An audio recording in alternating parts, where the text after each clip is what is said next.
नमस्कार दोस्तों, मैं फिर आपका बहुत बहुत स्वागत करता हूँ आज के इस फ्रेश कमाल एपिसोड के अंदर, जिसका नाम है ट्यूजडे टॉक्स और आप देख रहे हैं टेक्निकल गॉसिप। चलिए दोस्तों, आज का वीडियो हम स्टार्ट करते हैं। जी हाँ दोस्तों, अभी रिसेंटली Xiaomi ने धमाकेदार लॉन्चेस किए थे एक के बाद। इनफैक्ट 2019 उनके लिए बहुत बढ़िया रहा है। दोस्तों आज हम बात करने वाले हैं 64 मेगापिक्सल काउंट वाला स्मार्टफोन।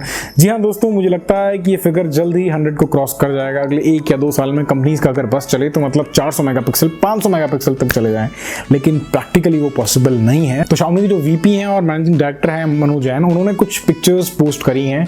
ये लिखा है कि 64 मेगापिक्सल कैमरे से ली गई हैं और वो Xiaomi का एक फोन होगा। दोस्तों मेरी नज़र में Redmi Note 8 Pro या फिर आप Redmi A3 कह सकते हैं। तो दोस्तों जैसा कि आपने इस साल के शुरुआत में देखा था कि 48 मेगापिक्सल का कैमरा का जो फोन था वो Redmi Note 7 सीरीज के अंदर आया था पहली बार। तो Xiaomi हो सकता है उसी ट्रेंड को कंटिन्यू करते हुए थोड़ा बहुत मेगापिक्सल काउंट बढ़ा के 2019 एंड या 2020 के अंदर उस फोन को लॉन्च करे। और दोस्तों फोन की स्पेसिफिकेशन के बारे में अभी तक कुछ क्लियर नहीं है। Xiaomi ने ऑफिशियली कुछ भी कंफर्म नहीं। साल 2019 जो रहा है कंपनीज के लिए वो मल्टीपल कैमरा सेटअप वाला साल रहा है।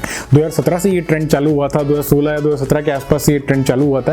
एप्पल ने भी इसको मतलब कॉपी कर लिया है, कॉपी नहीं कहूँगा, इंस्पायर हो गया है एप्पल, और इसी सिलसिले पे वो भी आगे चला। जनरली एप्पल अपना कुछ अलग करता है, लोग उसको कॉपी करते हैं, लेकिन यहाँ पे दोस्तों हुआ उल्टा। बाकी लोग कंपनीज ने मल्टीपल कैमरा सेटअप ट्राई किया, वो हिट रहा, तो एप्पल ने भी अब फाइनली सोचा कि हम भी चलते हैं बैती गंगा में, हम भी हाथ धो लेते हैं। और इसी के साथ साथ कंपनीज आप लोगों की साइकोलॉजी के साथ भी खेलती है, यानी जितना हायर मेगापिक्सल काउंट उतना बढ़िया फोन, जबकि ऐसा बिल्कुल नहीं है। इसको मैंने एक डिटेल वीडियो बना के एक्सप्लेन कर रखा है, उसका लिंक मैं नीचे आपको डिस्क्रिप्शन या फिर ऊपर आई बटन पे दे दूंगा, आप उसको चेकआउट कर लीजिएगा। आप बेवकूफ़ मत बनना, रेडमी के फ़ोन बुरे नहीं है, बिल्कुल लेनी चाहिए, लेकिन पूरी रिसर्च करके लेनी चाहिए। मिलता हूं मैं आपसे अगले वीडियो में, जिसका नाम है टेक्निकल थर्सडे। तब तक के लिए टेक केयर, बाय बाय, जय हिंद।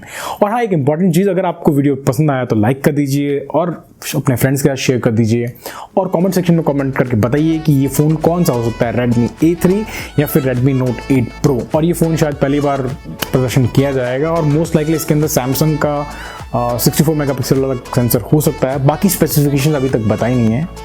ओह सॉरी, मैं भूल गया था, वीडियो खत्म हो चुका है। चलिए दोस्तों, मिलता हूँ मैं आपसे अगले वीडियो में, बाय बाय।